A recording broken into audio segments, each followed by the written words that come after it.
Hey everyone, Joellen here, and welcome to Portrait Painting and Drawing class.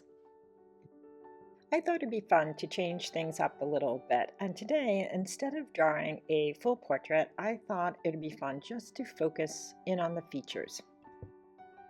Here's a photo reference I'll be using for today's demonstration, along with a list of materials.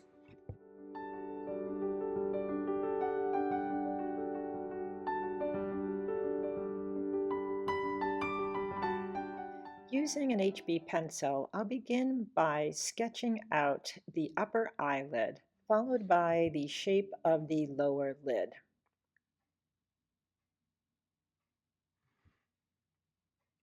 I'll then carefully look for the exact shape of the iris, or the colored part of the eye.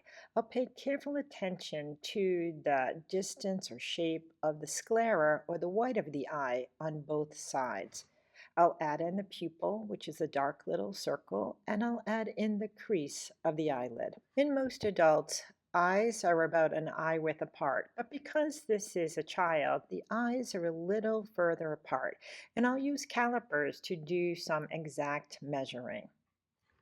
Follow the exact same steps for constructing the shape of the eye on the left-hand side, and then I'll use my calipers again just to check the distance to make sure that the eyes are just about the same size.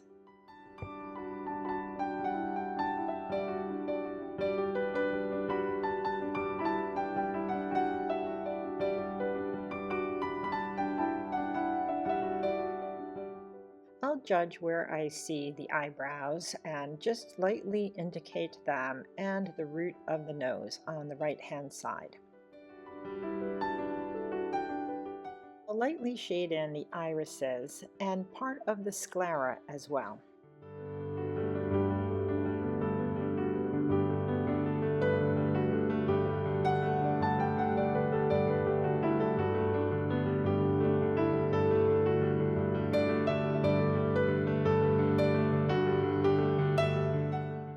I'll do my best to render this eye before moving on to the eye on the left.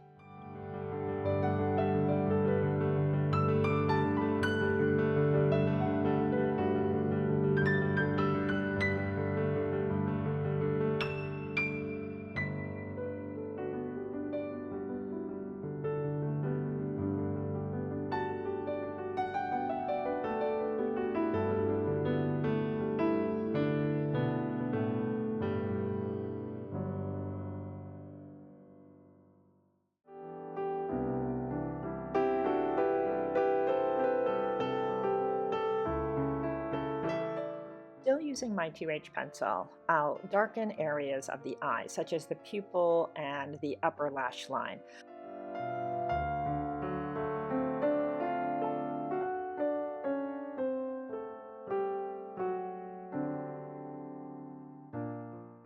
Once I'm fairly happy, I'll move over to the eye on the left-hand side and I'll do the same thing.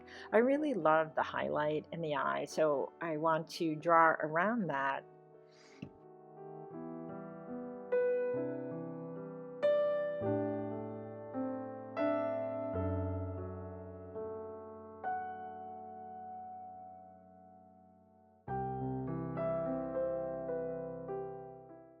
Last week I experimented with Yupo paper, and it was kind of interesting to use. This week I decided I would just go back to my Stonehenge paper. I really love Stonehenge paper. I like it a little bit more than the Strathmore paper. It has a little bit more of a thickness and a body to it, and I really feel it takes the graphite better and it lifts up even better than the Strathmore paper. It is more costly than the other paper, and I like to buy it in single sheets, then I just divide it as I need it.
Before moving on to painting, it's really important to get your drawing skills down pat. And I just find it's very helpful to draw in the features. Take the time to do this because graphite is monochromatic. So you're really just dealing with shapes and values, and you're not dealing with color that we would be dealing with if we were painting. And I just feel that drawing is such an important exercise that many artists just skip. Not only do I love the highlights in the eyes, but I really like to add the refracted light that's in the on the opposite quarter. I feel that this little bit of change in value really brings the eyes to life.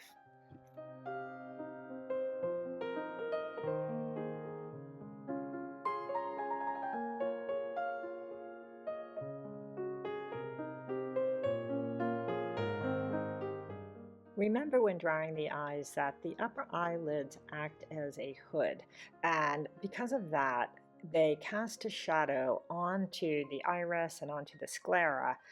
It's very subtle and hard to see, but a little bit of shading in that area will really help to round and form the eye. When drawing in the nose, I'll start by getting the width of the wings of the nose. I'll compare those to what is above it. I'll compare it to the eye just to see where the width is. Does it move a little bit to the right? Is it left? Is it exactly lined up? I'll use my calipers in order to compare the width to the eye itself, and then I'll also use the calipers to determine the height.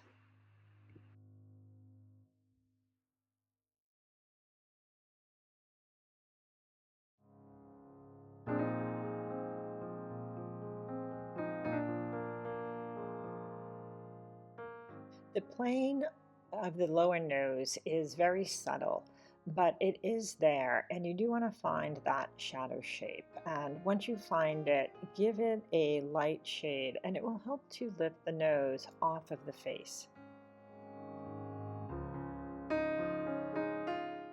Once I shade in that plane, I can then darken the top parts of the nostrils.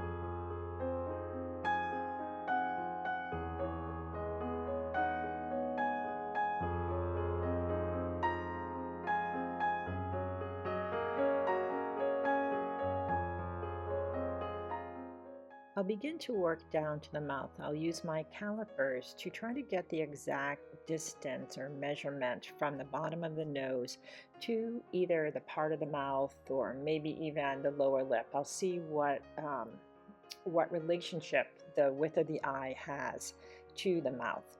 I always like to begin by drawing in the part of the mouth and then from there getting the top lip and finally the bottom lip. Because this is a young girl, her mouth is going to be a little bit more um, small and pursed.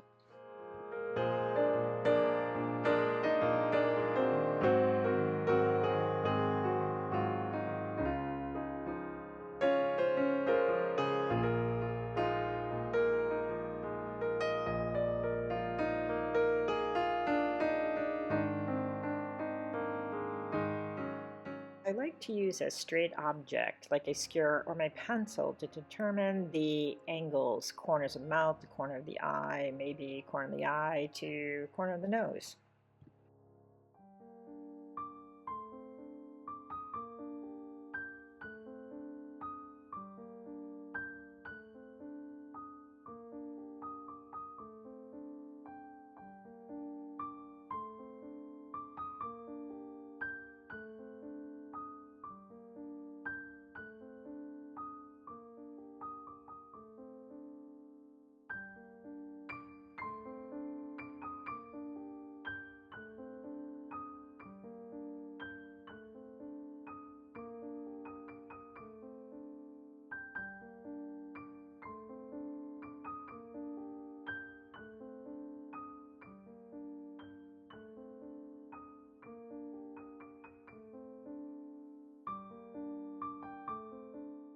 Finally, I'll move to my 6B pencil to strengthen some of the darker areas.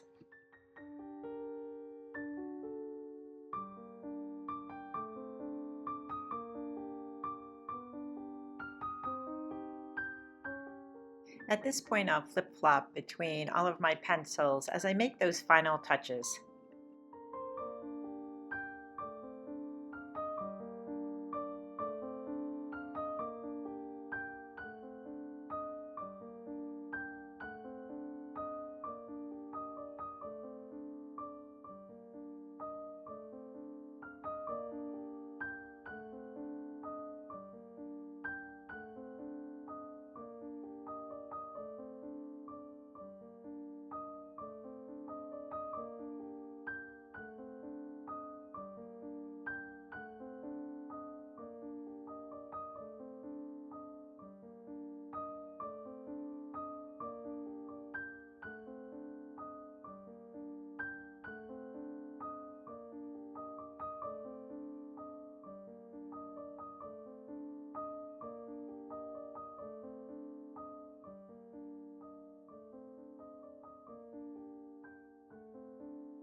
I hope you enjoyed watching my demonstration. This sketch took me approximately 1 hour to complete. If you like this content and want to support me, please like, comment, and subscribe to my channel. Thank you for watching.